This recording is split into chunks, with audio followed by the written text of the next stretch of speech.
جی عقیل صاحب کیسے ہیں سر؟ یہ کویشچن میں نے کیا ہے، کیا زکوٰۃ کسی پرائیویٹ ٹی وی چینل، کسی تنظیم، پرائیویٹ فاؤنڈیشن اور پرائیویٹ ویلفیئر ادارے کو دینا جائز ہے؟ تو اس کا پلیز جواب دیں گے آپ؟ السلام علیکم۔ وعلیکم السلام ورحمۃ اللہ وبرکاتہ۔ ٹی وی چینلز کو یا تحفظ القرآن کریم کے جو ادارے ہیں یا مدارس ہیں یا ایسے انسٹیٹیوٹس، پرائیویٹ انسٹیٹیوشنز جو کہ دین کی نشر و اشاعت کے لیے کوشاں ہیں، جد و جہد کر رہے ہیں، ان میں زکوٰۃ کی رقم دی جا سکتی ہے یا نہیں؟ دیکھیں، قرآن کریم میں اللہ رب العالمین نے مصارف ذکر فرمائے ہیں قرآن کریم میں کہ کن کو زکوٰۃ دی جانی چاہیے۔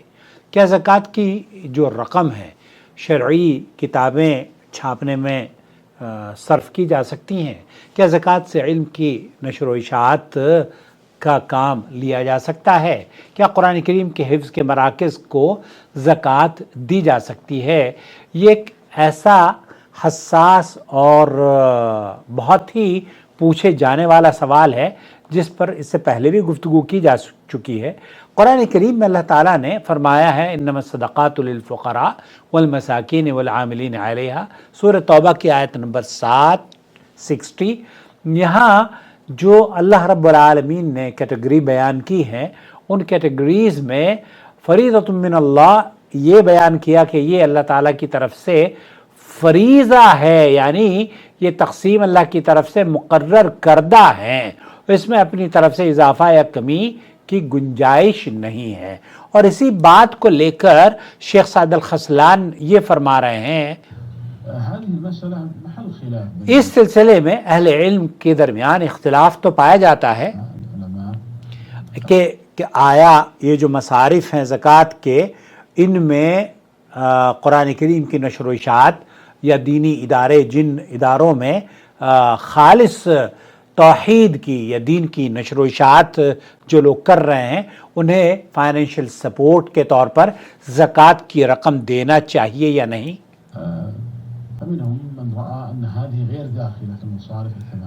بہت سارے لوگوں کا کہنا یہ ہے کہ جو اللہ رب العالمین نے 8 مصارف بیان کیے ہیں ان میں یہ شامل نہیں ہیں، اور بہت سارے اہل علم کا یا علماء کا یہ موقف ہے ان حلقات التحفیظ، یہ قرآن کریم کی حفظ کرانا یا دین کی نشر و اشاعت کے لیے آرگنائزیشن بنانا، یہ اس ضمن میں داخل ہوتے ہیں، شامل ہیں، فی سبیل اللہ کے زمرے میں یہ آتے ہیں۔ اور اسی کو شیخ سعد الخسلان نے بنیاد بناتے ہوئے یہ پہلی رائے بتائی کہ کتابوں کی طباعت، علم کی عام نشر و اشاعت، دینی پروجیکٹس، یہ 8 وہ مصارف میں بالکل ڈائریکٹلی ان کا تذکرہ نہیں کیا گیا ہے، لیکن فی سبیل اللہ میں صرف مسلح جہاد نہیں ہے۔ اہل علم کا موقف یہ ہے کہ یہاں جہاد کا مطلب دعوت بھی اس میں شامل ہے، کیونکہ اللہ تعالیٰ نے قرآن کریم میں فرمایا ہے سورہ فرقان کی آیت نمبر 52، وَجَاهِدْهُمْ بِهِ جِهَادًا كَبِيرًا، یعنی قرآن کے ذریعے بڑا جہاد کرو تعلیم کے لیے۔ یا یہ آیت اصل میں قرآن کریم کی جہاں نشر و اشاعت کی بات کی جا رہی ہے، جہاں دین کی نشر و اشاعت کی بات کی جا رہی ہے، تو یہ وجاہدہم بہ جہادن کبیرہ، بڑے جہاد کی بات کی جا رہی ہے، تو یہ آیت مکی ہے، مکہ میں نازل ہوئی ہے، شیخ سعد الخسرانی فرماتے ہیں، اور اس وقت تلوار کا جہاد فرض بھی نہیں ہوا تھا، لہذا یہاں جہاد سے مراد دعوت اور قرآن کی تعلیم یا وہ تعلیمات جو کہ وہ چینلز جو کہ قرآن و سنت کی نشر و اشاعت کے سلسلے میں جد و جہد کر رہے ہیں۔ تو اس بنیاد پر رابطہ عالم الاسلامی کے فقہی مجمع جو وہاں ایک میٹنگ ہوئی تھی، اس میں شیخ سعد الخسلان یہ کہتے ہیں کہ یہ قرار پایا تھا کہ دعوتی کام بھی فی سبیل اللہ میں داخل ہیں۔ تو اساتذہ اور معلمات کی تنخواہوں میں قرآن کریم کی جو نشر و اشاعت یا دین کی جو نشر و اشاعت کی جا رہی ہیں اس میں اس زکوٰۃ کی رقم کو شیخ سعد الخسرانی فرماتے ہیں کہ بالکل اس اہل علم کے رائے کے مطابق جائز ہے.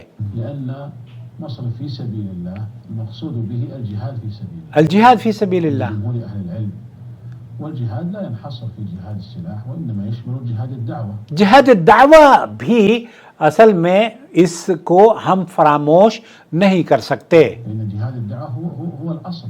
ہو جہاد الدعوة هو الاصل، بلکہ شیخ فرما رہے ہیں کہ دین کی دعوت دینا، دعوت جہاد تو بہت بنیادی چیز ہے. ولم يشرع أصلا جهاد السلاح بدءا إلا لنشر الدعوة إلى الله عز وجل. آپ اللہ رب العالمین کے دین کی نشر و اشاعت ہی جہاد اکبر ہے. وهذا هو الأظهر والله أعلم قول العلماء وصدر به قرار مجمع الفقه الإسلامي. جیسے میں نے بتایا مجمع الفقه الاسلامی کا قرار ابرز فقہا اس میں دنیا بھر کے فقہا نے شرکت کی. لیکن ينبغي إذا قلنا أنه يجوز تو یہاں اس مصرف کو اہل علم کی ایک رائے یہ بھی ہے کہ وہ چینل، وہ ادارے یا وہ تحفیظ القرآن الکریم کے مدارس، ان کو زکوٰۃ کی مد سے سپورٹ کی جا سکتی ہے. شیخ عبدالعزیز بن باز کا بھی یہی موقف ہے کہ بالکل جو تحفیظ القرآن کریم یا مدارس کے جو ہمارے ہاں جو مدارس ہیں نا، ان میں بھی زکوٰۃ کی رقم دی جا سکتی ہے. امید وضاحت ہو گئی ہوگی. والسلام علیکم ورحمۃ اللہ وبرکاتہ. آپ کا بھائی محمد عاقل جدہ سے، مملکت سعودی عرب. پلیز اس چینل کو سبسکرائب کر لیں، اور آپ کو اگر اس چینل کی کسی فتوے سے یا کسی رائے سے، اہل علم کی رائے سے اختلاف ہو تو آپ ادب اور شائستگی سے اس کو ضرور ظاہر کریں. یہ فتویٰ علماء کرام کا یہاں پر میں پیش کرتا ہوں، اپنی کوئی رائے میں نے پیش نہیں کری ہے. میری رائے تو یہ ہے، اگر آپ جاننا چاہتے ہیں، واللہ میری رائے یہ ہے کہ یہ جیسے شیخ سعد الخسرانی فرما رہے ہیں کہ یہ دین کی اساس ہے، دین کی بنیاد ہے، دین کے قلعے ہیں. مدارس دین کے قلعے، جو نشریات دین کی کرتے ہیں نا، وہ نشریات کرنے والے دین کے قلعے ہیں، دین کے محافظ ہیں. وہ علماء جو دین کی نشر و اشاعت کر رہے ہیں اور وہ آپ کی اس سپورٹ سے بہتر خدمات انجام دے سکتے ہیں، تو ان کو آپ کو ضرور بضرور مدد کرنی چاہیے.